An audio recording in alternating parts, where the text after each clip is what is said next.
वो लोग जिनको घर में चांदी की चीजें बनानी है, देनी है, गिफ्टिंग के हिसाब से स्टैचूज खरीदने हैं, इन सभी तबके के लोग क्या करें? सी आई थिंक ट्रेंड तो पॉजिटिव रहेगा ओके। उसमें अनडाउटेडली व्यू है। हम लोग अभी आई थिंक रिसेंटली आपने शायद देखा भी होगा, हम लोग अब की बार लाख पार का एक रिपोर्ट निकाले थे। जी। आई थिंक सी लाख रुपए का जो लेवल है वो इंडिया में थोड़ा सेंटिमेंटल हो सकता है, but otherwise globally it doesn't make any sense. But I think 32-32.5 dollar के आसपास तक भी रैली कंटिन्यू हो सकता है, which will take you to रफली अराउंड 92-93,000 लेवल्स।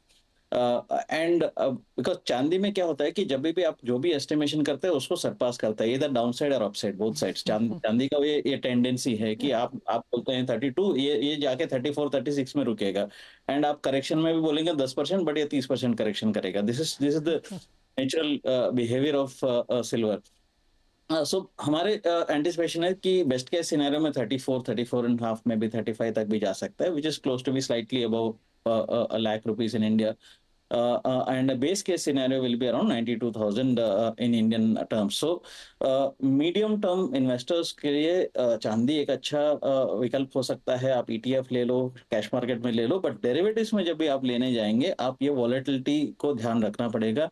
आपको 10% से 15% का मूव कभी भी दिख सकता है। आपको एक दिन में 10% का मूव देखना चांदी में बहुत बड़ी बात नहीं है। सो ये वॉलेटिलिटी आप डाइजेस्ट कर सकते हैं तो आप मीडियम टर्म इन्वेस्टर बन के रहिए, नहीं तो आपको ईटीएफ या फिजिकल चांदी लेके रखिए कि if you are not able to digest this volatility. I think वो आपका जो चूज करना है कि व्हाट इज द मेथड और what is the medium which I will take this this route for this silver rally, वो बहुत important हो जाता है। हम्म। ऑलराइट, तो मीडियम टर्म इन्वेस्टर्स हैं तो जरा कॉशन रहे, लेकिन अगर आप फिजिकल में ले रहे हैं तो आराम से लेके बैठें, क्योंकि यहाँ से अच्छी खासी तेजी की एक्सपेक्टेशन है। तो फिजिकल प्लेयर्स को यहाँ पर ले आते हैं। राहुल, आपसे जानना चाहेंगे किस तरह की तैयारी है फिर, अगर सब बाजारों को लगता है कि यहाँ से बढ़त ही आने वाली है, तो देर एंड सवेर अगर कुछ स्टेबिलिटी यहाँ पर आती है, करेक्शन आती है, तो लोग लेने यहाँ पर निकलेंगे ही। तो किस तरह की ऑन ग्राउंड तैयारी या फिर कैलकुलेशन आप सिल्वर के लिहाज से अब इस साल के लिए कर रहे हैं? सी फेस्टिव सीजन की बाइंग सिल्वर में हमेशा रहती है, तो प्राइजेस डजंट अफेक्ट कि हमारी तैयारी से प्राइजेस का इम्पैक्ट नहीं आता है, क्योंकि कस्टमर आज लेगा या फिर परचेस डिले करेगा मगर परचेस बंद नहीं करता है। जैसे शादी ब्याह में चांदी के बर्तन लेने हैं, गिफ्टिंग प्रोडक्ट लेने हैं, तो वो आज भी वैसे ही जारी है, खाली वो थोड़ा सा डिले हो सकता है। तो तैयारी के देखने जाए तो तैयारी वैसे ही हमारी हर साल की जैसे तैयारी होती है प्रोडक्शन की, नई डिज़ाइन लाने की, वो वैसे ही चलती है।